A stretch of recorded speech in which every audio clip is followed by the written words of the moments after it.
Malaysia. And then the third speaker is Mr. Ruther from IGUS Singapore.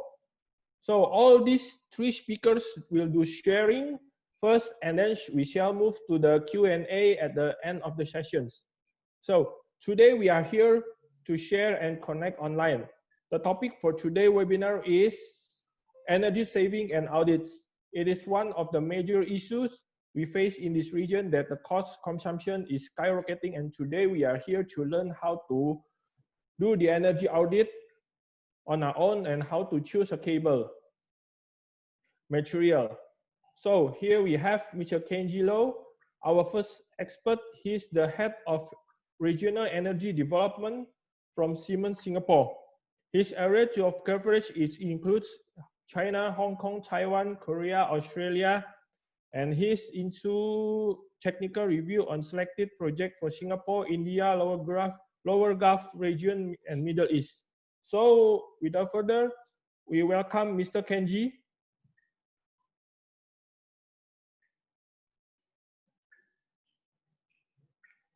Okay, we pass to Mr. Kenji.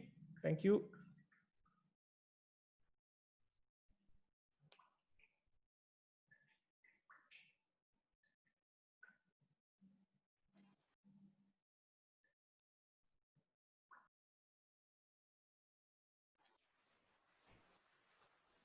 Can you hear me?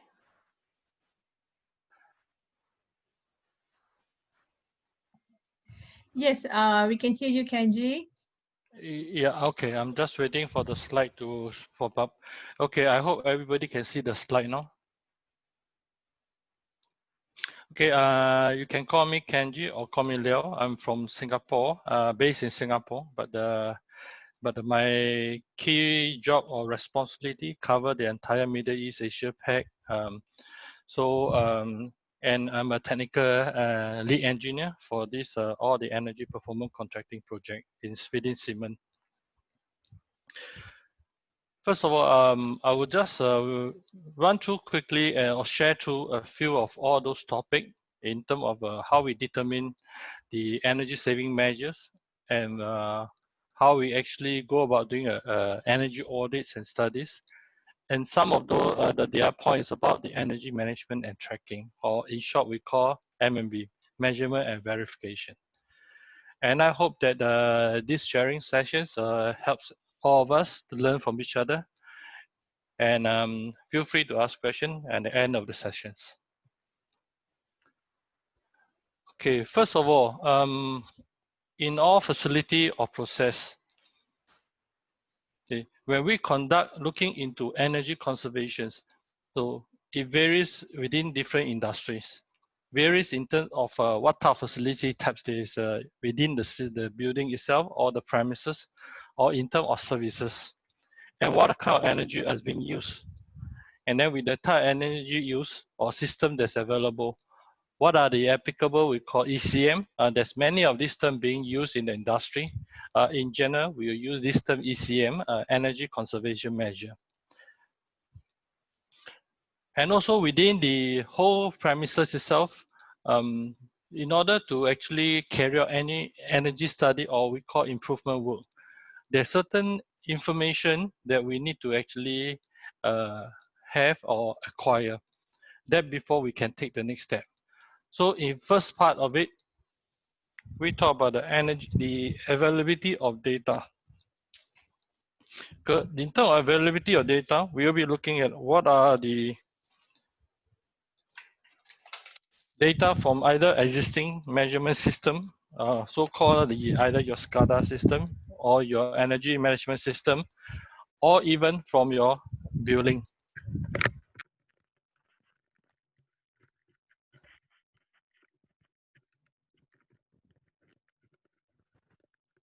And with that information, we also will be require like the system parameters,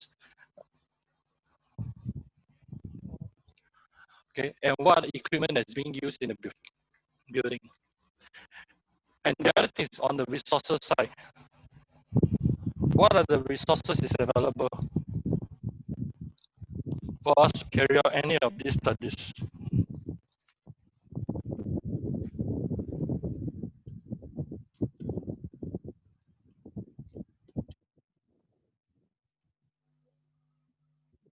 Hello, sorry, can you hear me? I'm having some problem with my mic now.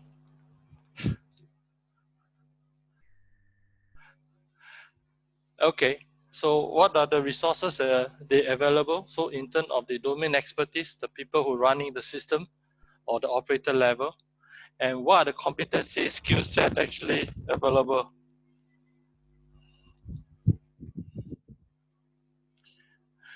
And also install instrumentation. What are kind of measurement instrument that is available within the facility itself? And then knowledge and experience. And in terms of doing out all this measurement, what is expectations? Okay, what is expected investment or returns? And what is the, in terms of the issue that you're facing, not besides just design, maybe maintenance, and also any regulatory requirement on the local itself, or even company policies.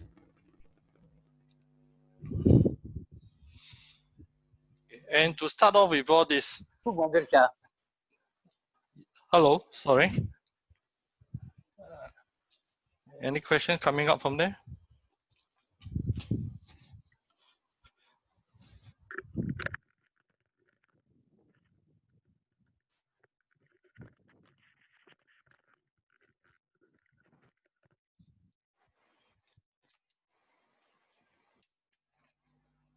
Hello, sorry, can you all hear me? Yes, Kenji, we can hear you. Yeah, I'm sorry, I'm having some problem with my mic. It's just a battery flat. Sorry. Okay, so and in adopting all those energy study, in most industrial sites, we will still follow the ISO practice. So in the ISO 50001, you talk about energy management system. So the program they need to establish to actually carry out all these energy studies. And in terms of the final outcome objective, is to actually I would say improve the facilities, and in general most people were expecting to get benefit in terms of the reduction of the operating costs and energy consumption. And before we can get to all this project and study and understanding the system, so we also need to carry out one activities we call energy audits. And in energy audits, preferably it will be carried out by experienced individual or professional. And within the industry, actually, they will have actually the certification for energy managers, or in some country, or they will also have certified energy auditors. So this will be the individual that is being so-called being accredited or trained and practice in the industry. And the purpose of energy audit is to establish information. And the information that we are looking at is when we talk about improvement that has been done.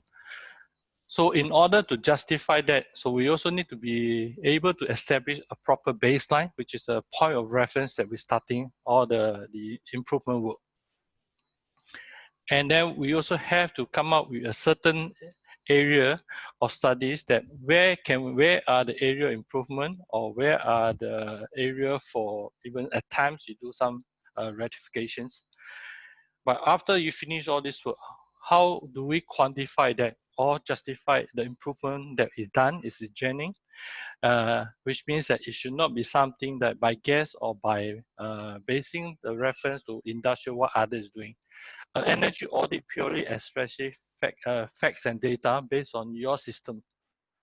And this system actually is based on throughout also the energy data that's been collected, and the system installed within the building. So energy audit will not be a kind of so-called a standard practice that report you can just duplicate use from building to building. It's actually unique for every building or every facility or every premises. And what we actually, end of the day, what we are trying to do in energy audit is to find facts and data and understand the building, understand the system, to explore area or room for improvement. And all this room improvement, end of the day, unless it's we call a capital replacement, that you need is time due for the end of life cycle of the equipment. So you will just need to get a budget to get it replaced. But in some cases, you may come across equipment has been installed and actually is still within the life cycle. So this energy study and with the audits that we carry out, it help us to establish facts to make justification, to make sure that whatever actually the project they implemented is actually give the benefit to the end user or the building owner. We have a acceptable payback and return. And more important, when we talk about energy saving, it should not be saving at the expense of comfort or disrupt to the operation. Disrupt the operation in terms of facility itself, industry. The main revenue source is not come from the comfort or aircon itself for human, but more or less is to make sure the production line, the operation line is running using the energy at the right time and effectively. So that helps to reduce the operational cost and make it more competitive. And in audit phases, usually we will divide them into 3 stages: investigation phase, monitor phase, and analyze and reporting phase. So investigation phase, this is where we talk about the energy audit. Okay. And in audit itself, it depends what level of audit you are doing. The audit actually, they also, under the SEO standard, you also categorize into 3 levels, or in ISO, it categorized into 3 types. So, and in short, type 1, or we call level 1, is a basic audit. And simply, it's just to more for, like I will say, is to quantify or qualify the building, whether there's a potential or there's any room for improvement.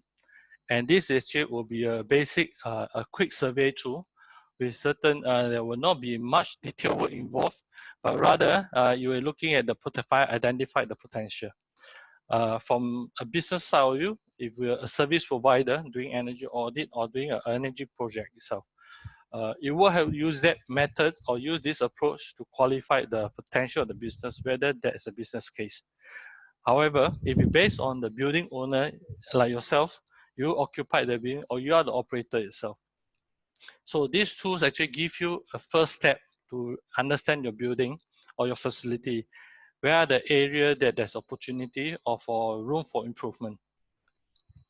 The second level type of that will be require certain measurement. And this measurement, it can come from some we call a handheld instrument, or at times we also make use of the instrumentation available on site or within the facility to actually more or less to consolidate, collect data for us to do, or for you as an energy guy to do a understanding, evaluation of the potential. And you eventually come out with a proposal. And this proposal is not be going for in terms of quantity, but rather it should be quality. Quantity, which means that you do not require to write a report with 100 pages. And what we are trying to do is for level 2 audit or type 2 audit is identify the area of potential and categorize them. And in terms of we call a short term, medium term, and long term.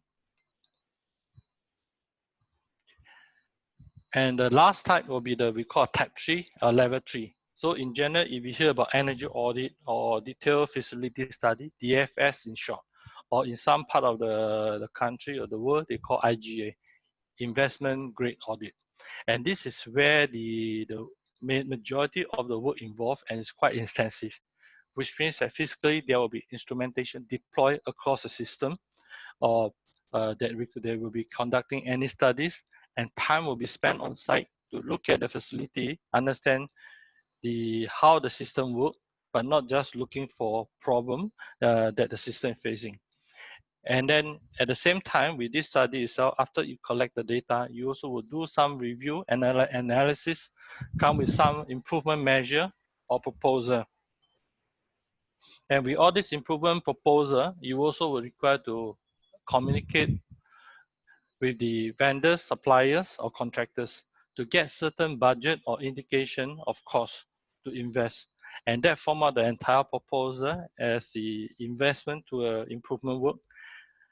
And with all this improvement work, also based on the analysis that you carry out on the energy data, that what are the potential of energy reduction or energy saving, that would actually help you to substantiate your proposal and translate that based on a term called ROI, return on investment.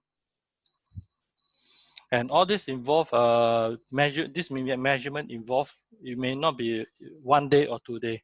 In some system itself, you may have to deploy the instrument there for at least 3 weeks to 4 weeks. And that helps us to carry out a more detailed data collection that enable us to understand the system it runs, not just for a day-to-day routine. During energy audit, we also try to understand the equipment from its start to its maximum operation, or we call loading. And at every stage, what are the energy consumed and how the system respond to the demand or the requirement from the ground or the field site. So that's a 3-level audit. And what is needed in all these audits? Okay. And what we need is all the information for the process itself. And by the way, for energy audit, it can be so-called defined on a certain location basis. For example, you can carry an energy audit for a whole production plant or full facility, or you can only carry out this only within a production line. Okay, in terms of the compressor system, or you also do it sometime in the entire, like in Singapore or in this part of the region that we use a lot on air conditioning. So very commonly also you will see people conduct audit just purely on the chiller plant and how the chill water system or the aircon system is being used and what's the performance. And with all this information that you want to collect, what actually we are trying to establish, we call the baseline, the point of reference, and also understand how the energy is being used and distributed across the facility or the production line. And from all this data, you also give us indication on how system perform when it is subject to other certain loading condition, and that's why I establish the load factors. And also at times that we're also looking at when the load is at a certain level, how the equipment react. So this will be the study carried out to help us understand better on the equipment. And then find the best way to actually operate the system. And field data collection for level 2 audit. And sometime in some location, I will be open to use also BMS data or SCADA data. But condition is that we need to verify whether all this instrumentation or data collection or collected from the field site, are they actually logical or are they realistic? So this will be some form of we call a validation of data before you actually use the information or collected data as analysis. And that boils down a lot that how much actually the budget available. To conduct a full detailed audit itself is not cheap. Okay, reason being that the deployment of instrumentation from the service provider and the amount of effort required, not just to purely just get a temperature of the we call in the space. At times, we may even require to shut down a system to install a power meter, for example, or even we need to open up your installation either on a hot water system or on the chill water system to actually install the instruments. So all this require cost, and that's actually why it will not be a free service. And in terms of collection, whether it should be what type of collection method to be applied, whether you should do on we call per minute a sampling type. Of course, in Singapore, we use per minute sampling in chill water system. So to some part of the world, they feel that Singaporeans are crazy, overdoing. But there's the reason behind. But on the other end, if I'm running a system with we call a constant load, then the per minute sampling is not necessary. You may be doing actually based on 10 minutes or even based on actual is recommended per 30 minutes log. So it depends on the system that you're dealing with and what type of data you're collecting. And equipment specs and details, okay, is important to us, which means that we need to know, for example, air compressor or chiller or boiler. What is the design or from the manufacturer side specification that what it should be performing. So this actually gives us two ways of looking at the equipment. One way is to understand as on to date, as on now, how is the equipment performing? Are they still within their specified performance criteria level, or at times it may be degraded. So this information help us to do a comparison and study. And also we need some system information like the schematics, or we call the piping drawing. Because that help us to do certain things besides study how the system is being operated. And at times we also need the information to help us to study. When we need to conduct a measurement or conduct a study, where to install the instrumentation. So this also helps us a lot with all this information. And of course, other information what we require. When we carry out energy audit, we will also be looking forward to talk to the operator level, because these are the people who deal with the equipment day to day or running the production line or the process all the time. And they see through this, unlike so-called third party, when we come to the building, we are only there for a month or so. So we won't be able to see the entire picture of the facility, how it operates. So this kind of dialogue and conversation will be actually required, and I would say it's important because it helps us to understand the system better and what are the resources availability with the right domain. I would say in most of the practitioners in this industry, many of them are well versed in motor using VFD, variable speed drive, chill water system. But when we come to the process level, we come to the production level, I would say that the operator level or the facility guy, you guys know the system better than anybody than us. So it will be a good match that we actually work as a team together with all these stakeholders, and with the right domain knowledge and skill sets, and to form out a good analysis and study and come up with a good recommendation or proposal to improve the system performance. And of course, during all this study, establish a baseline and the energy performance indicator is important, because this is where we need to use that to justify before and after. And all this is require a certain level of understanding. For example, when you only do improvement on an air compressor, so we need to actually understand what is the energy being used and how the system being operated throughout within the air compressor system. And that baseline will be carried out based on that system itself, rather than you try to use a building baseline to building energy data or consumption as a baseline and to judge the air compressor equipment or system performance. So at the end of the day, you may do a good job in air compressor system to improve the performance, reduce energy use. But if this is not clearly and properly categorized, so based on the overall energy usage, air compressor may only represent 20% of the energy bills. So if you define or propose an annual saving by even 20%, so 20% within that 20% of air compressor energy is good.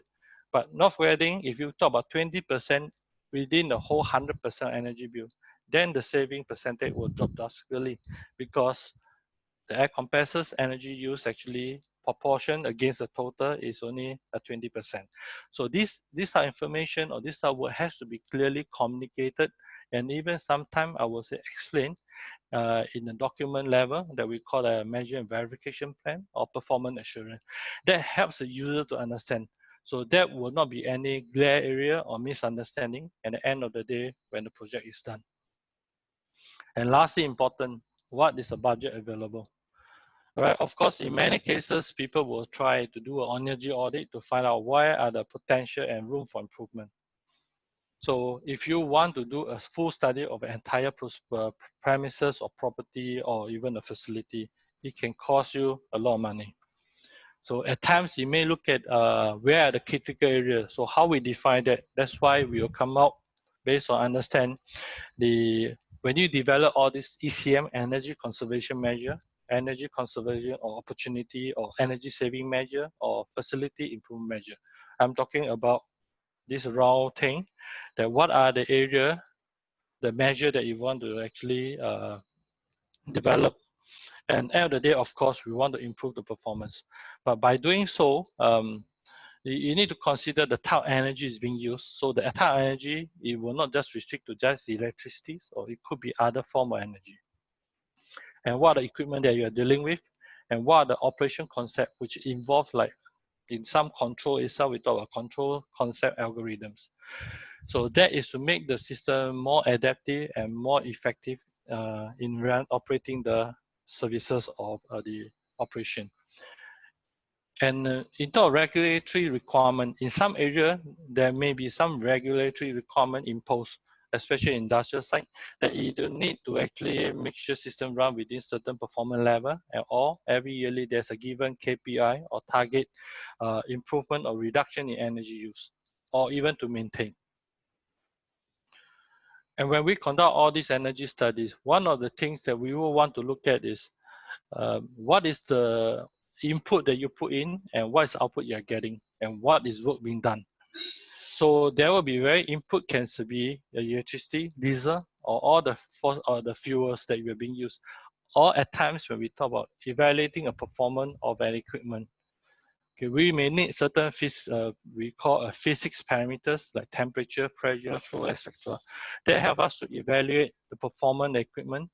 And when these parameters or this energy is being used to carry out certain work done, okay, and it can be applied to an air compressor, a heat pump, boiler, solar PV, or through a HVAC system. And the other thing which I will categorize very generally will be we call the drivers, the motor, because motor will use to drive a pumps, a fans, a AHU, air handling units, or even an air compressor. You involve motor as a driver there. So these are the equipment that we need to know how much hour or input is required for them to make it run effectively or at their design level. And of course, the output will be power. So it can be a consumption or a power demand. So if you're talking about improving the usage, so generally we are talking about the consumption, how much energy is being consumed, how much fuel is being consumed. And then also in terms of some power supply to the building, so you may actually also be charged or you pay for an element we call a power demand. So that power demand is based on how the facility or the service provider from the power source side, where they build a substation or the power plant for you to support the entire operation that running in the facility. So all these are certain infrastructure costs required, and you will be billed through with all this connection fee and this power demand that require for the plant. Then other energy parameters we're talking about, like in aircon system, we may talk about the chill water that is being used in terms of tonnage or BTU. So very commonly in a chill water system or HVAC, you hear the term commonly we use talking about judging the performance basing 1 kPa called kilowatt per ton. Okay, so you will have all these kind of parameters we need to establish. And in on-site energy audit, you will need to carry out instrumentations to do some measurement. So all this measurement, again, I say it has to you will be planned and considered with minimum disruptions to the entire facilities as much as possible. And then what are the and with all this, you collect all the data to show all the efficiency curve, the profile, and that helps us to understand the building. And the principal energy audit itself, in short, in general, we need to collect data and information. So, and you may not always be a single person that carry out job. So you may have engaging your own team, your technician, or so-called your contractor. So it's recommended that we provide with certain, we call checklist or document that helps them, leads them through how to carry out or what to measure. So they can follow all this instruction easily, rather than you need to hold them along and then tell them what to do from point to point. And all this data we are trying to collect and make sure that it's traceable and they are representative. That means it's from a reliable source and from the right instruments. And with all this data, and we put it together to conduct a study, and we will come up with certain measure. So that measure, it can be looking at in terms, maybe end of the day, you consider to put a PV solar energy panel on the rooftop or the greenfield site.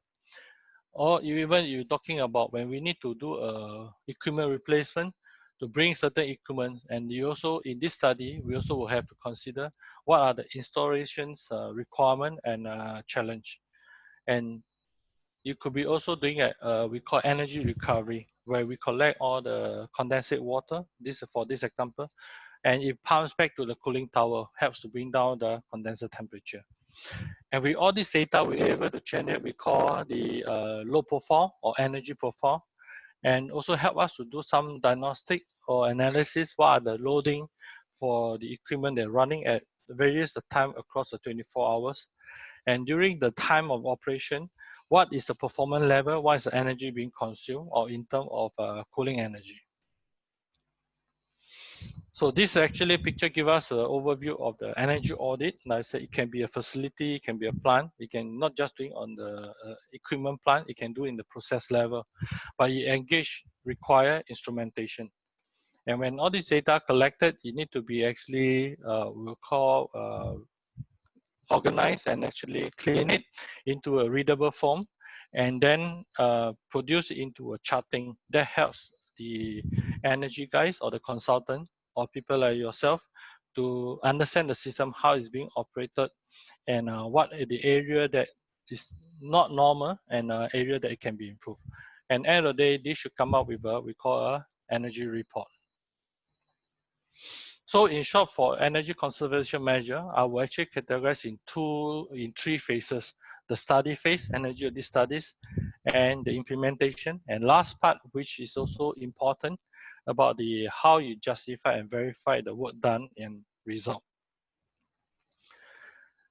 And this is a portion that also will be strongly recommended to conduct all this we call the measurement and verification tracking. And this tracking is not just tracking on performance of the system. We also look at the profile of the system, how it runs. And on this portion here, when you see, we call the heat balance. Heat balance is mainly help us to justify or verify the stability or consistency of your sensors that you use. And not every system are you able to do a heat balance. So you must have a clear information, instrumentation to give you what is the measure, to track the measure, the power or energy used, and the energy produced or output. So this also some for calculation. You can be actually download in Singapore BCA website how we actually calculate all those energy on the heat in, heat out to establish the error, the system error, and also to do a heat balance. So what we're expecting in a heat balance practice is out of 80% data that you collected or the sampling point, you should have 80% fall within the ±5% tolerance. Okay, this is my last slide.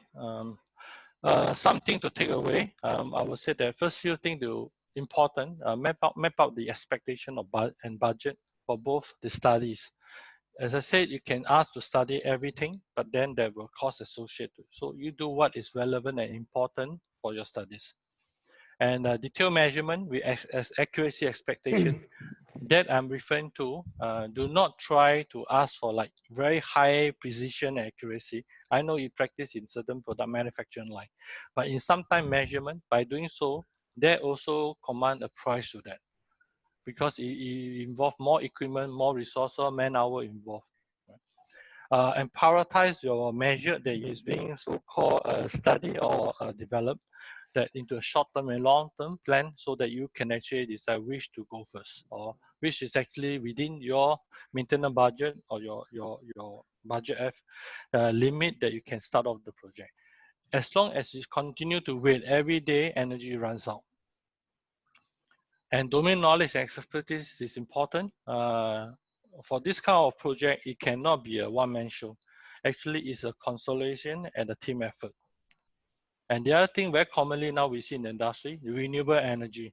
Renewable energy, I would say, is mainly help you to probably take yourself off the we call power grid.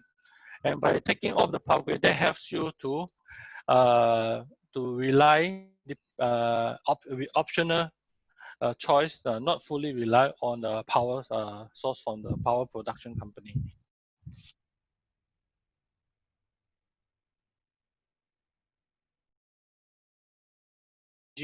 solution. So the time we'll use it for the demand management, which means that if I will have a usage more than a certain maximum demand. So I will use the PV solution just to maybe address that portion to prevent any over usage of the power at that point of time. So I will not be get charged for maximum demand. And leverage on regulatory requirement and grants and funding, because in some time to propose a project with an investment, it can be challenging. So with all these requirements by government, for example, or by practice, or even by a call for corporate organization, the headquarter level office requirement, and sometimes even have grants available, that will help you to ease out your cash flow or your budget. Okay, and ROI improvement, all these things have to be realistic. We are not going into a supermarket trying to bargain and negotiate for a better percentage.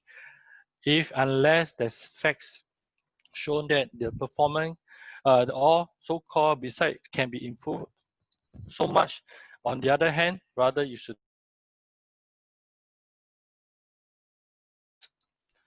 and review this energy conservation measure in a holistic way, not just looking at the demand side. In fact, supply and demand, it should work as one, and that give you, otherwise you doesn't, you get more free renewable energy and you got more energy to use, to spend, or to waste. And at times you may not have all the expertise, so you need to work with the external, with the domain experts, and that form part of the group to come up with a we'll call effective plan. Proper MMV has to be clear and be documented, and this to be communicated upfront, which means that prior to the project start. Otherwise, you will give the impression that when we are not able to meet performance, you try to give excuses. And all this MMV plan also lay down what are the adjustment changes you require, and what are the methods used to do. For example, even employ some calculation or equations. And lastly, I hope that all these benefits and monetary achieved, it should not be just go straight to your accounts book or to your pocket. Rather than I will look at this for long-term life cycle sustain. So I will look at a portion of this gain or benefit to set aside as the operating cost, maintenance cost, or further investment cost for equipment replacement. So this is some reference document that we use in Singapore or even across the region without actual guideline and reference. So that help us to understand or reference to a benchmark against certain we call good practices. All right, that's the end of my slide. I think again, I said I try to redo the slide. I should take up half an hour. Okay, I'm done. Any pass back to the host? Okay. Yeah. Okay, thank you, Kenji. Welcome.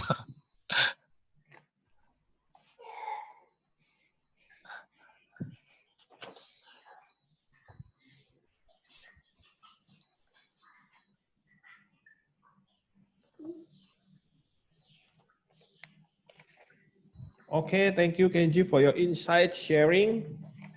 Wow, 15 minutes until 30 minutes. Okay, so I will pass. I will pass the second speaker to Dr. Dharma. Dr. Dharma is a CEO of E-EYE from Malaysia. Dr. Dharma is also the honorary secretary of MAESCO and a committee member in the Malaysian Association of Registered Electrical Energy Managers, MARIM.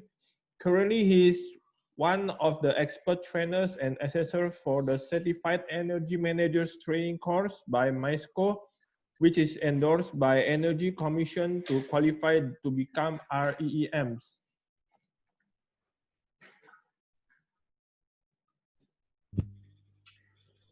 So here we are, Dr. Dharma. I'm passing this webinar to you. Thank you. Yeah, thank you. Can you hear me? Yes. Okay. I can hear you. Yeah, I'll open my slide.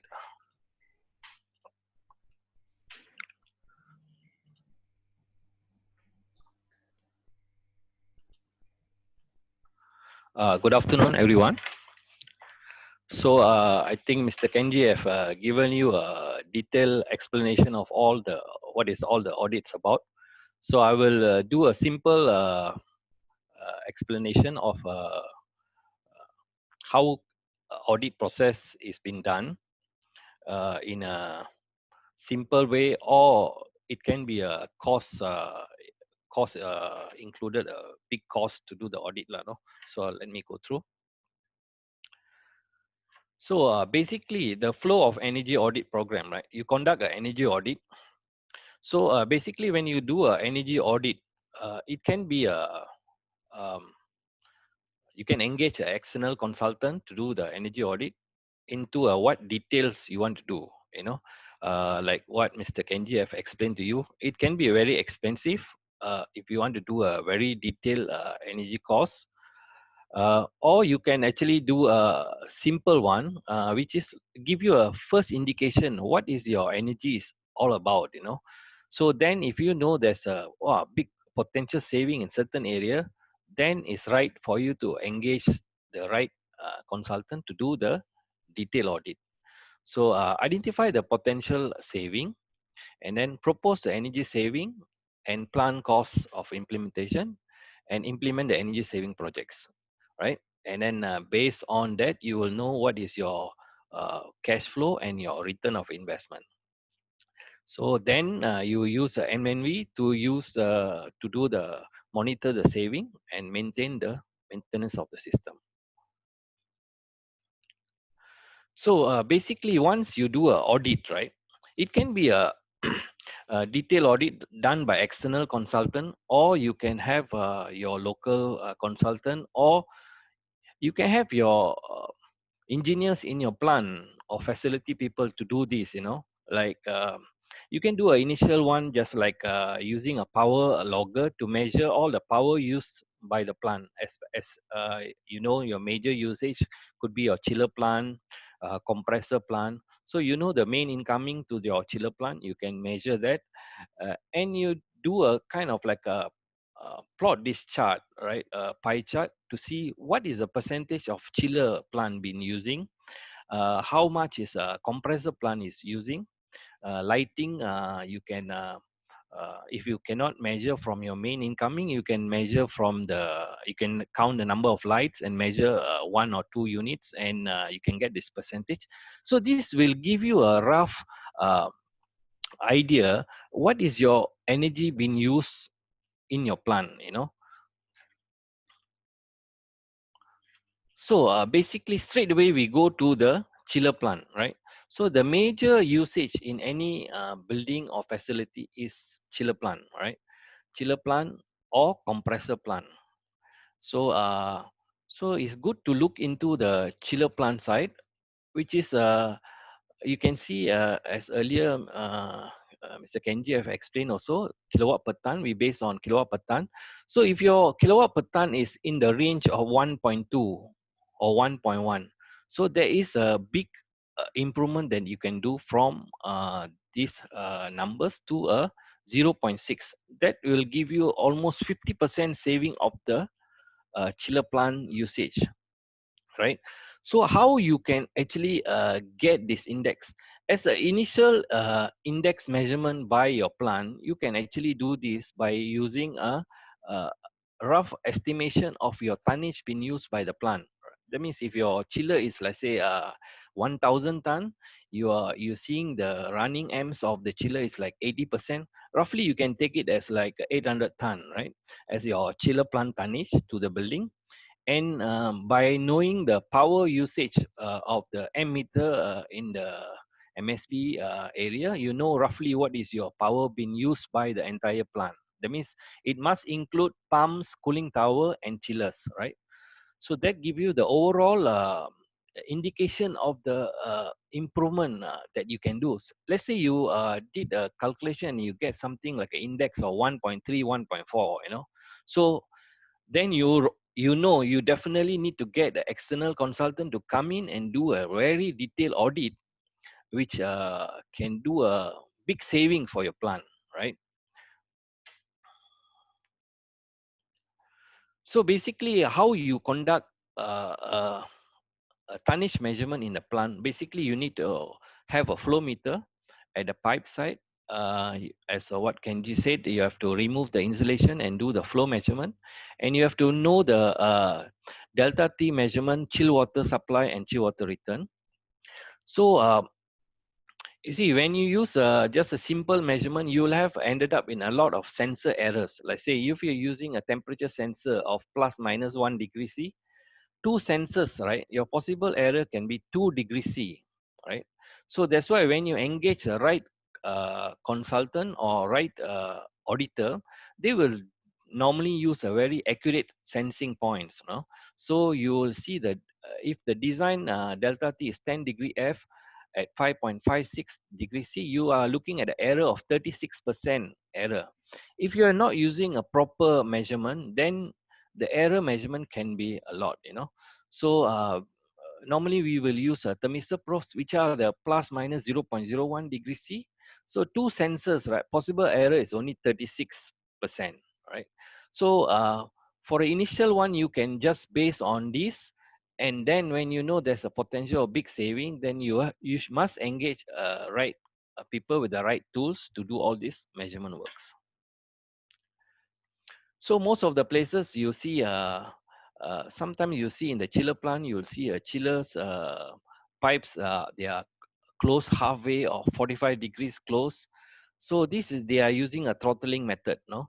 So that's why we are using for pumps use a variable speed drive, which is very commonly used. You can see here if you use a 100% flow, you are using almost 25 kilowatt. This is an example. So if you're using a throttling effect by bringing it down to 60% of the flow, you're looking at 20 horsepower, right? But when you're using a variable speed drive, you're using 10 horsepower. So that's a difference, right? So if you see any throttling method is being used in your plant, you should avoid using this throttling method and look for the variable speed. You can also use this for your air handling side, where you see dampers are being used with what you call throttling, where you control the amount of air which is going down to the ducting. All this you can use a variable speed drive to control the right amount of air, right? In any plant, shouldn't use any throttling method, which is a waste of energy. So on the chiller plant, we also can look into the approach temperature, right? Approach temperature is a wet bulb temperature against this inlet water temperature of the cooling tower, which is coming out from cooling tower, which is like over here is like 29 degrees C, which is coming out. And you see in most of the places, right, cooling tower is something that is not many people bothered to look at it because it's an outside of the building, and normally they are just looking the chiller, how efficient the chiller. But you see, cooling tower brings a big impact to the efficiency of the chiller. The lower you can bring down the cooling tower temperature, the more efficient your chiller will become. So you'll have a major saving in that. So you can also measure your outlet temperature. What is your condenser water temperature like? Is it 29, 30 degrees or 31 degrees? So how much can it go down is based on what is your wet bulb temperature of your current location. Roughly 2 degrees above the wet bulb temperature should be your condenser water supply temperature. Sorry. So for chillers, right, basically that's all you can do for chiller plant. Basically improve the system efficiency to bring down, and this will give you the major saving in any building, right? So now we go into a simple explanation on a compressor system. So compressor system is also same like a chiller plant. It's a whole system which compressor plant produce compressor air and used on your product side, demand side. So you see the transmission, right? You have a pipeline transmission. You can actually recover the pressure losses along the pipeline, and use if more efficiently the use of the air. So in compressor plant also, plant owners or plant engineers can do a initial first check by doing a leak test analysis in your plant, right? Uh, Leak test, you don't need a big time expert to come and do your leak test. You can just go around the plant and resolve your leak test.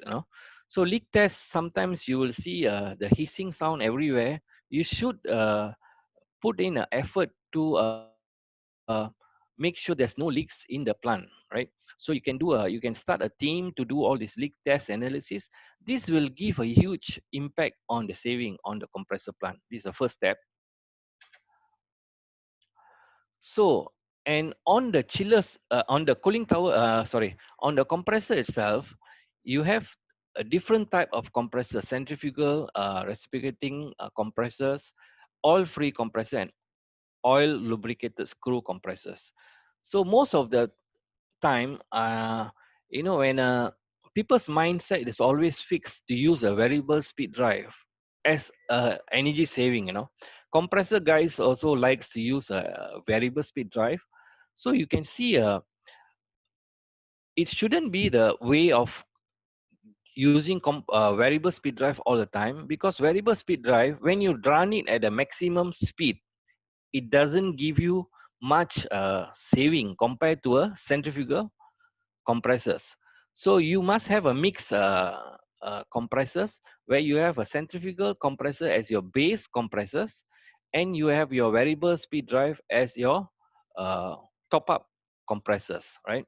So whereas is a wrong way of doing things by just getting rid of your centrifugal compressor and just putting a variable speed drive compressor, right? So the saving is not much if you run a variable speed drive compressor at a very high output, right? So you can see the centrifugal compressors. Uh, at 100%, they are quite efficient, quite efficient. So when they go below 75%, they have a lot of percentage blow off. You can see in your compressor plant, you will see some hissing sound at the blow off sound, right? So this blow off is actually considered a wastage, right? So that means you are running at part load condition. Centrifugal compressors are not so good to run at part load condition, right? So that's why centrifugal compressors are good to keep it as a base load, and then you use a variable speed drive or oil screw or oil lubricated screw as your top up on your compressor plant. So you can see, so you go for when you do this analysis, you will see that you maximize use of your centrifugal compressor as your base load. And when the fluctuating loads, right, you use a variable speed drive compressors, right? So that will give you a maximum saving in your compressor plant. So the other thing that companies or facility owners can do is to find out how is your fluctuation of your pressure points in your compressor outlet point, right? If you it's very easy to do a pressure measurement. You just take out your pressure gauge and you put a pressure transducer, and you start doing a logging for every single minute for a period of time, and you will see how is the fluctuation of your pressure points. So if your requirement of your pressure point in your plant is only 80 psi, but you are seeing this type of fluctuation, right? If you go and do the setting of your compressor below 80 psi, your production will be affected because it will go below this line, right? So in this case, this is called artificial demand, which are actually not necessarily being used in any plant, right? So reduce artificial demand, reduce energy consumption and saving, right? So if you see something like this type of line and in your plant, you can get the right consultant to do more detailed analysis and to come up with a saving plan, right? So basically, you can use a flow controller to, if let's say your pressure output of your generation is fluctuating so much like this. So with the pressure controller, you'll have a steady 80 psi as you're required. So this will give you a saving of roughly 15%, 10 to 15% in your compressor plant. Sorry. So on the compressor plant, you also can see that the other area to look at it is how is the inlet air of the compressor plant, right? If the inlet air is too hot, that means using more energy to compress the air, right? So in your plant, you can go and look at your compressor room. Is your compressor room very hot? If your compressor room is very hot, that means your intake air, which is going through the compressor, and you compress the air to be a compressed air, so you're using more energy, right? So these are the another simple example that you can look at it. Relocating off your compressor plant to a cooler area. Let's say a 3 degrees reduce in your intake air, right, will save up to almost 1% usage of the compressor. So this is quite huge. So or sometimes you can have a proper ventilation system, proper ventilators in your compressor plant, because sometimes you see they have plants that they put the compressor in a room, then there's no much air in fresh air coming in into the building, right? So these are the two areas that you can look at in your building or facilities.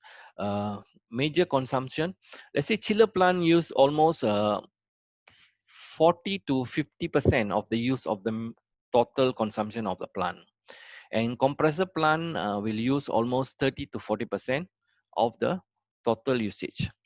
In a facility of a manufacturing plant, this compressor plant and a chiller plant will use almost equal percentage of use. That means if chiller plant use 30%, compressor plant also will use around 30%. So these are the two areas that actually you can look and attack and get the major saving that is possible, right? So the other area that you can look at is the lighting system. Lighting system is quite straightforward. Changing to LED lights, you don't need a consultant to tell you what to do. You can buy the LED lights, and LED lights will change when you change the LED lights with the facility. You can get almost 40 to 50% saving from the usage of the percentage of the lighting system, right? So only one thing you have to be very careful when you buy LED lights. Make sure the LED lights don't have a very high percentage harmonics level, right? So nowadays there's a lot of light suppliers selling without telling the clients what is the harmonics level, right? If the harmonics level is very high, then their light pricing is cheaper, right? So in Singapore, it's very strict. Uh, LED lights must be below 10% harmonics level. So that's why you can ask a reference point. Have you all been installed any in any buildings in Singapore? If yes, then you know this supplier is the right supplier you are selecting, right? So you know what it will be the effect of if the harmonics level is high in any building. So it will make the neutral cables, your main incoming neutral cables become hot, and this will have a problem in your heat, and it can also cause fire in the plant, right? So care must be also taken into harmonics level. So if you have harmonics level high and reducing the harmonics level, you are not going to get any saving. But in terms of safety, it's very important to check the harmonics level of your plant, right? So to measure the harmonics level, of course, you need to get the right people to do the harmonics level measurement. Why you can if your neutral cable, your mean incoming temperature is hot, you know, when you touch it, it's like very hot. So you roughly know these are the symptoms of harmonics level present in your plant. So you have to do quickly a harmonics level measurement. And the other thing is, if you have a lot of electronics equipments in the plant keep on failing, that means if like you have a controller failing, BMS system failing, and a tripping of your breakers, right? This is all the cause of harmonics level is high in the plant. So I'll finish up with my slides with the three examples of what kind of savings that you can get by just doing a chiller plant by engaging the right people, right consultant. You can see uh, the investment for chiller plant can be huge, you know. It can be like millions, you know, but the payback is very good. It's sometimes it's less than 3 years payback. So putting in a 3 million in a bank and putting in investment in this type project, you will definitely get a good saving. So this is an example of Grand Hyatt Singapore. You can see this investment amount was 2.3 million Sing dollar, and annual saving is around 1 million Sing dollar saving. So the payback is 2.19 years, and based on the tax credit Singapore government have given, so the payback become 1.6 years, right? So so this is roughly the chiller plant efficiency pre-retrofit. The chiller itself 0.75. The system efficiency you're looking at 1.049. This is what I told you from the chart earlier. That if your efficiency anything above 1, you're considered not so efficient.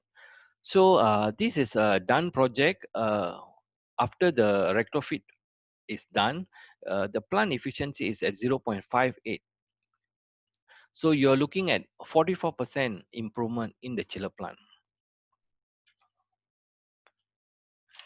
So this is another project which is done in, this is an energy project done in Malaysia, which is Telecom JRC, Telecom Jalan Rajulan. This place, we done an initial audit. So when you doing an initial audit, this is when you get the right, I mean, if you measure and then you, as what I told you, you do an initial check, you see your efficiency, you think you in the range of 1.3, 1.4, then you get the right people to do it. So then when people, ESCOs come and do this measurement, they will know, right, what is the index exactly measured at your chiller plant. So in this place, what we measured, the chiller plant efficiency was 1.8 kilowatt per ton, which is really, really bad, right? Why it's 1.8 kilowatt per ton? Because they're using air-cooled chillers. You know, using air-cooled chillers are not so efficient compared to water-cooled chillers, right? So if you have a plant using more than 400 ton capacity and you're using air-cooled chillers, uh, changing to a water cooled chiller, you can easily save 40 to 50% of the energy. So you no need to engage any consultant at that moment. You already can decide, okay, changing, you will have 40 to 50%. So then it's worth for you to spend some money to do the detailed audit and get this ESCO. Normally, ESCO companies who can do this type detailed audits, they can also give you a guarantee saving. That means they will say saving uh, of more than 40%, they will give you the guarantee of the performance, right? So this is what you will gain when you pay somebody at a good rate. And these are the things that you can do, and you can hold on to them if they don't get the saving. So there is a clause where uh, the ESCO companies have to pay the difference if they don't get the saving, right? So that is how serious is the ESCO business if you get the right people. So you can see this one is 1.8 kilowatt per ton. Is now this project was done 15 years ago, right? 15 years ago, this was one of the first EPC project in Malaysia. What is EPC? Meaning EPC means is funded by us. This project was funded by us, where total investment, which is around 2 million, 2 plus 2.2 million, was invested by us, and we signed a contract with this Telecom Rajachulan for 10 years contract. sharing is like 85-15% kind of thing. So you know your returns, right? You get back within 3 to 4 years, right? So this type of EPC project is becoming popular in Singapore and Malaysia. um, I'm not sure in your country, but in sooner these type of things will be happening, where these ESCO companies who are daring enough to show the kind of guaranteed saving, they will invest. They will say, okay, I can save you more than 30%. This is going to be the saving. So, and I guarantee I will take care the maintenance costs for throughout the 10 years, and also the sharing and saving for the 10 years, right? So this is another option that this is another project, basically also on chiller plant. You can see this free scale plant in SS3. It was now changed to NXP plant. So they were running 4 numbers of chiller, right, in their plant, because the arrangement of the pumping system was done in parallel like this, and they were using a lot of valves, which is throttle, maybe 45% throttles. So we are seeing that the loading of the chillers, right, is only 60 to 70% of the chillers running. All these 4 numbers of chillers, each running at 60-70% tonnage. So we saw the opportunity. This is when the first stage when we do an audit, right? So you can actually identify that potential saving can be there without changing chiller. We just off one chiller, right, and run all these 3 chillers to the maximum load. So there's some piping modification where there is a pumping, 2 pumps serving each chiller, right? So there's some piping modification, a small cost incurred, and they managed to get a saving of 1.2 million yearly. So this project is also done, and the payback of this project is less than 6 months, right? So sometimes consultants, when they come and do your plan, right, it not necessary to be a big cost incurred to do some changes. Sometimes the way how things are operated wrongly, it can contribute to a major saving. Also goes to compressor plant. So thank you. This is my end of my slides. So if anything later, we will talk in the QA section. Thank you. I pass to Jeffrey. Thank you, Mr. Dharma. Yeah. Okay, thank you, Dr. Dharma, for your exciting and great sharing. So we are down to our last expert. So any of you have got many burning questions? You can type on the chat box and be ready to raise your button over in the Zoom to ask your question live. So now we will have Luther from IGUS Singapore. Mr. Luther has a more than 10 years experience in cable and have been trained extensively in their HQ in Germany. So today, Luther will share with us on the cable selection. And please, Luther, please teach us how to select the best quality cable, less maintenance, and easy on the pocket. So Luther, I'm passing the webinar to you. Thank you. Thank you, everybody. I hope that you can hear me. I'm Luther from Singapore.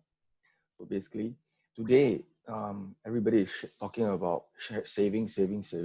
As well, I'll be sharing with you some insights, views from where you can obtain savings from the cables. Let me launch out my slides. Yeah, I'm still figuring out.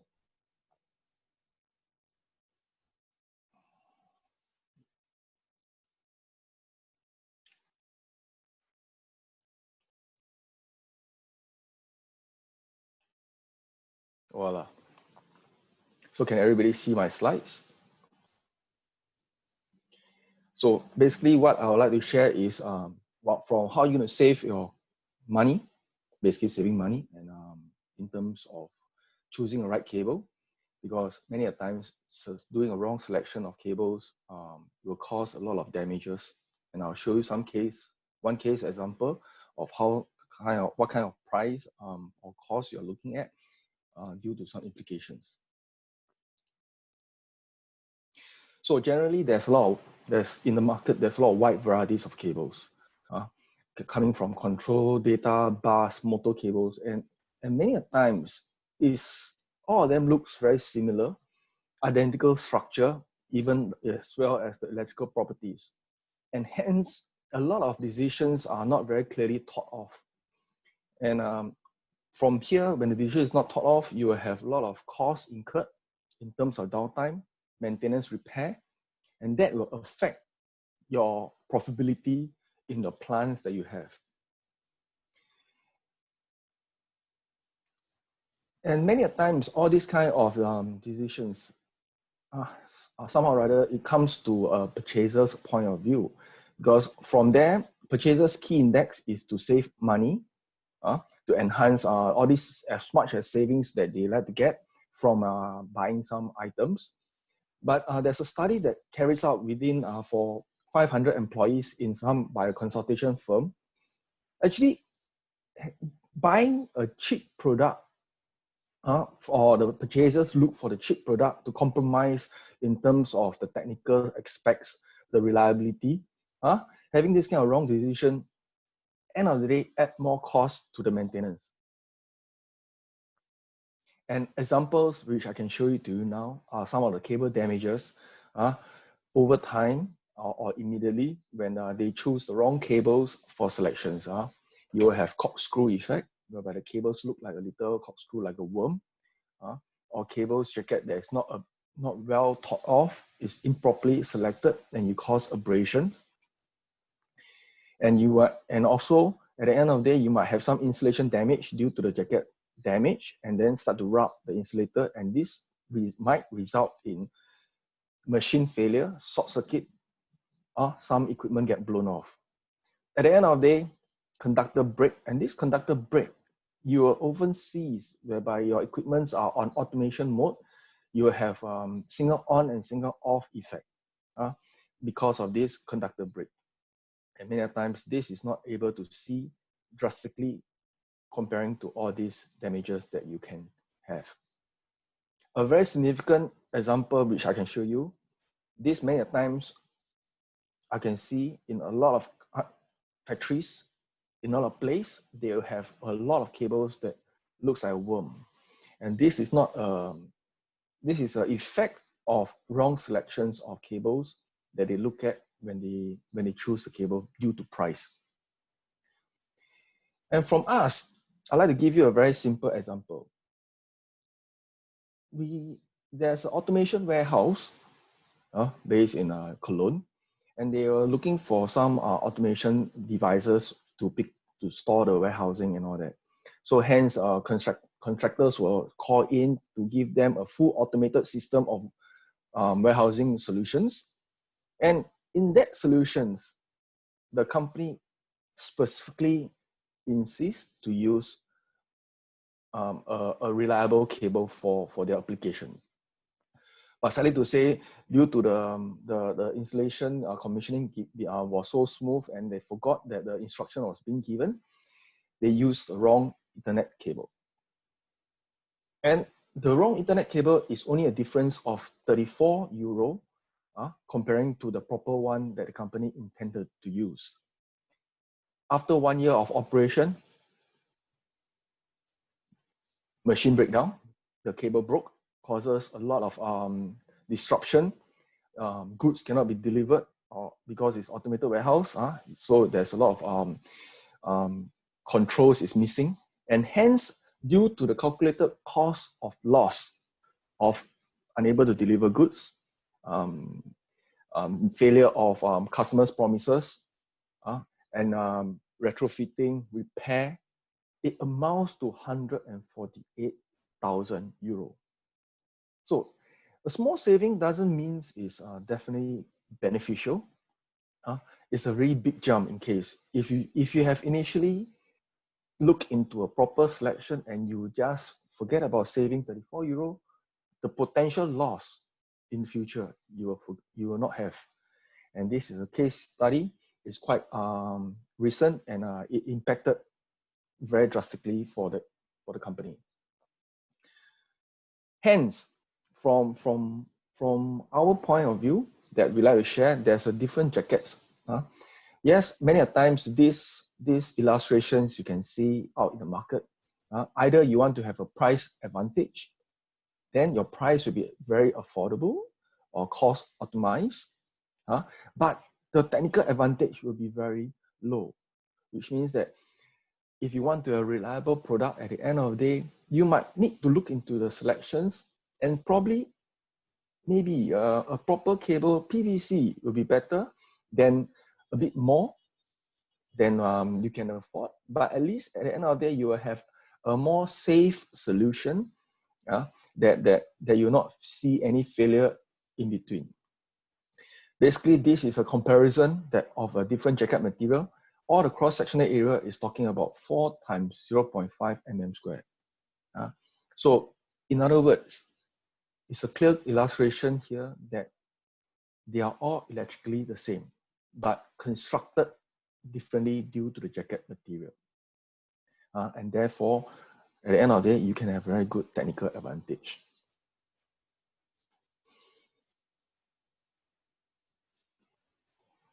And this technical advantage is always emphasized and discussed upon by the engineers, because the engineers know what they need, how they want to look into the systems.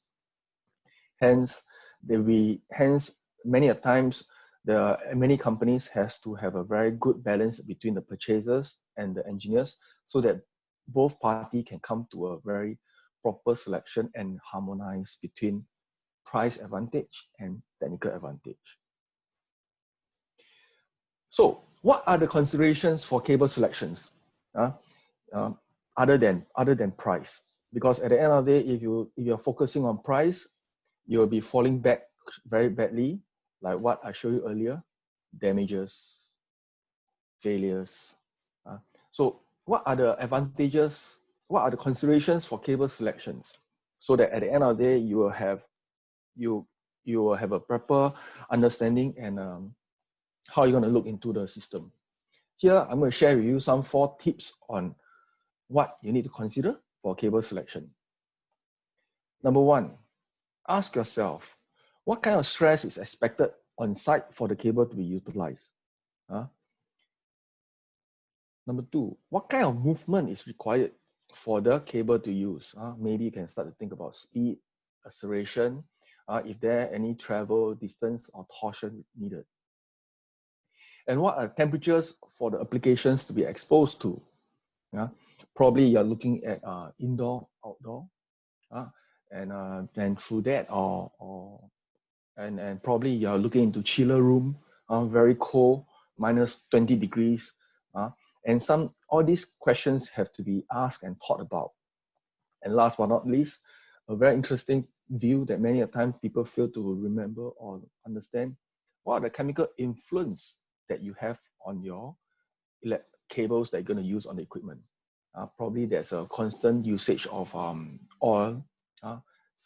There's some chemical that is in the air that causes the cables to start to crack up. So these are the 4 things that you need to consider for cable selections. And when you ask all these questions, and simple questions like this, then you'll be able to understand, you come to a point that, yes, maybe this is not good jacket, maybe this is not good jacket. So how are you going to link these 4 questions to the jacket material? And jacket material is a science, because it holds the whole cable together, and the jacket material itself is the first impact of attack before the copper conductor. And if this jacket material is not thought of carefully, many a times the cable will break, and then you will have machine stoppage, equipment production loss, breakdown, and cost in time comes. You need to do maintenance, troubleshooting, and all sorts of things comes in place. And now I'm going to give you a inside view of which jacket material is fantastic. The simpler jacket material that now everybody is having will be PVC oil resistance. It's a very simple material, best economical price in terms of usability. It has a wide range that can use on.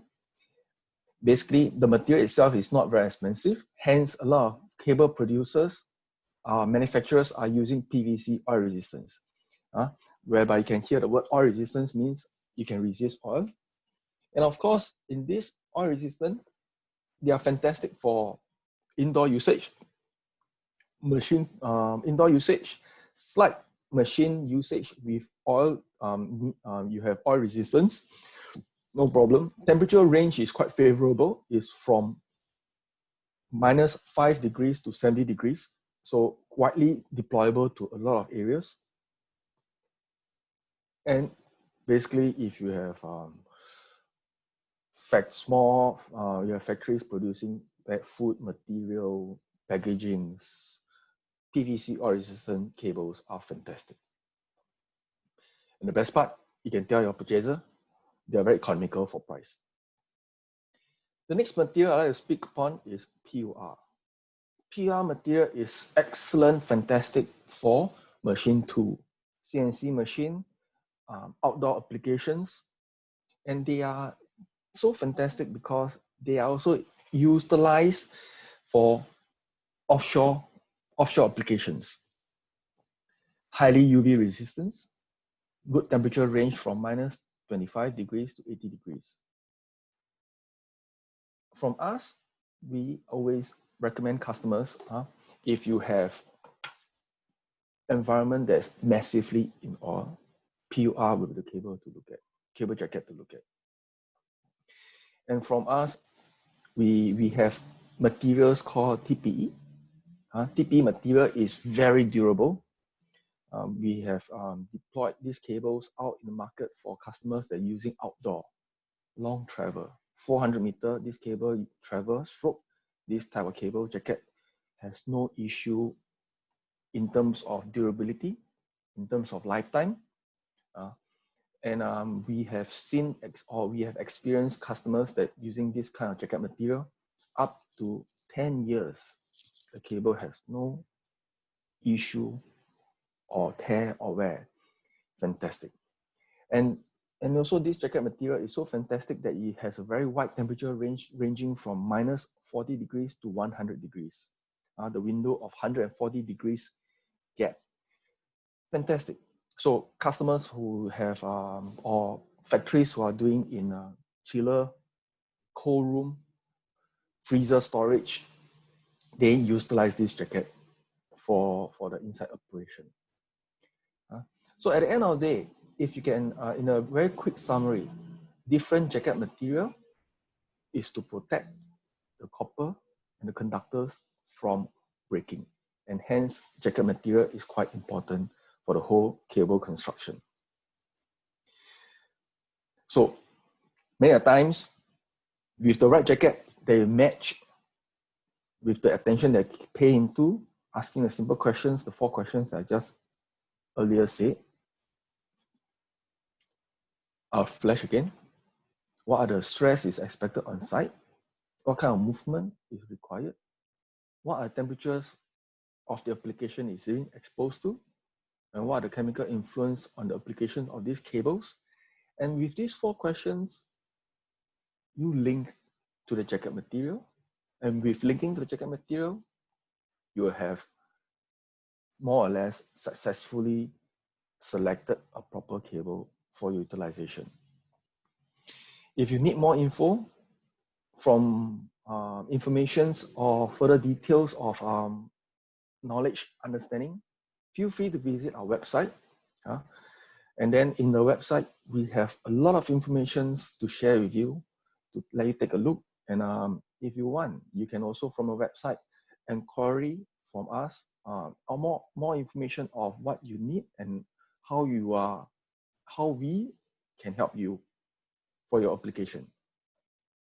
So at this moment, that's all I have. If you have any questions, feel free to ask me during the Q&A session. Thank you.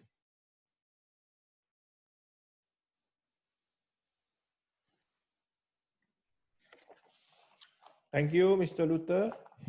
Thank you for your great insight sharing. Okay. So now I'm opening up the Q&A. Okay, we have some question here. Okay, the first question I would like to address to Mr. Kenji. This is from Mr. Zhao. So how many people should I form in a team to do a simple audit for our sheet metal factory? Please, Mr. Kenji, I pass to you.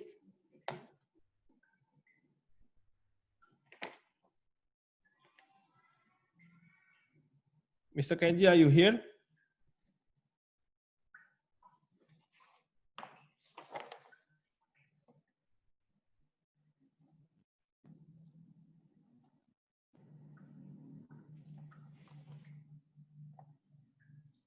Okay.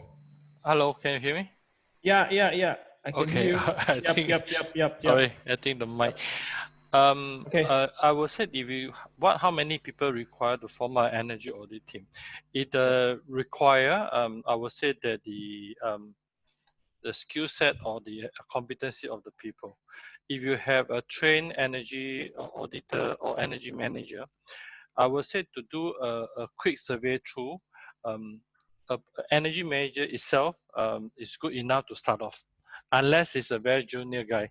So in general, for a person with the understanding of the system itself, to do a quick appraiser, one person as an energy manager, and maybe also you need to leverage on the those vendor side or those equipment side, those technical guy to give you certain information for you to really study and understand system. So to start off, I said the energy study, 2 personnel is good to start off. Yeah, this one is for the sheet metal factory. I think the big one in Myanmar. Yeah, if you talk about process, right? Like I said, if you ask me to go in there, the most I can study is all your general facility equipment. But if you come to the production line, I will say that I will need to interact with the ground side people, the operator level. First thing to understand how the system operate or how the production line run. From there to understand what are how the energy is being used, and is there any energy or we call the waste heat source or cooling source being observed. So those study, I will say that myself or an energy guy, include the operator level, can start to do a quick study. Maybe Okay. Doctor, you want to add in something to Ma? Yeah, please, Dr. Dharma.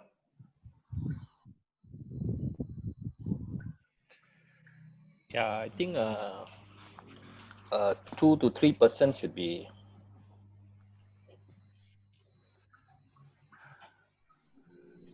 Yeah, 2 to 3% should be fine, with some knowledge of how the process is been done, and looking at the areas of what is.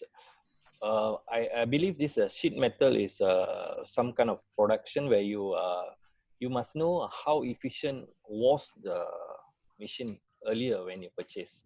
So at this moment, after the, let's say if it's 5 or 10 years, how efficient is it? Still efficient as before? You know, normally when equipment get older, they are not so efficient. So these are the areas that you can look at.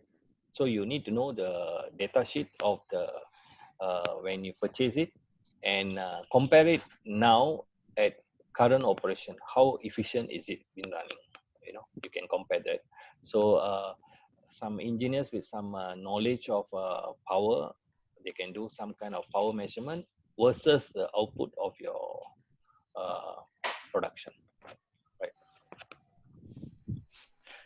Yes, Jeffrey, I would say sorry to say that it's very subjective to Yeah, ask how yeah. many people you need to require. Yep. Yeah. Understand. Okay. Thank you, Mr. Kenji, Mr. Dharma. So we have a second question, I think, for Dr. Dharma. Can we do a leak test for ourselves, and with that equipment, with what equipment, we have a small plastic recycling factory. Yeah, for the leak test, right, you can do an initial leak test at your main joints. Your main joints with the normal soap water will do, or you use some nylon strings, which is loose nylon strings, to check at your tubes.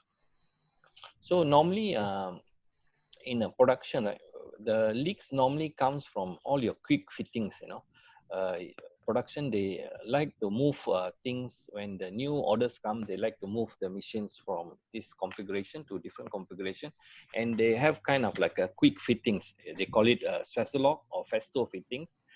Over times, right, if you keep on opening and closing for more than 20 times, or it will have a small leak in all these joints. So these joints, you can use some kind of like you can you can put it in soapy water to check some leaks, or you can actually invest on some equipment which is called leak detectors. You can buy the leak detectors, so you can go around on the lines. When there is a leak, it will have a beep sound, so that will indicate there's a leak there. So so that's all for leak analysis. Yeah. Okay, Dr. Dharma, thank you. We have a third question for Mr. Luther. It's from Mr. Deng. If we want to change all the cable in the factory, but we cannot do it at once, will a slow transition cause any problem? What? Hello? Yes. Yeah. What do you? I don't understand the meaning of slow transitional cost. I think is maybe they cannot done it in a once. Oh, they cannot do it They once. need a transition to change the they want to change the cable but cannot do it once. So will a slow transition cause any problem? In my opinion, if they do want to replace the cables in the plant, in my opinion, I would say that start to look at the critical machine first, and then see how you want to handle from that process to the next process. I know it's very difficult and painful to change all the cables at one time, and it's a big job. So my advice is you can do it portion in phases, but at the end of the day, try to understand which is the critical portion, which is the critical process that you need, and then maybe you start to think about your critical process first, change that first, so that your production will not be impacted. Yeah, I hope that will give you some idea of what you can be done for your site. Okay. Okay. Thank you, Mr. Luther. Okay, so if you have any question, you can pop 1, 2, or depending on the request. So today I would like to thank everyone and for the fruitful sharing today. I also learned something new, some new insight, new knowledge today. I would like to explore further with the expert after this session. So thank you, Dr. Dharma, thank you, Mr. Kenji, and thank you, Mr. Luther. So I'm passing this webinar to Vishnu. Thank you, everyone. Thank you. Thank you. You're welcome. Thank you.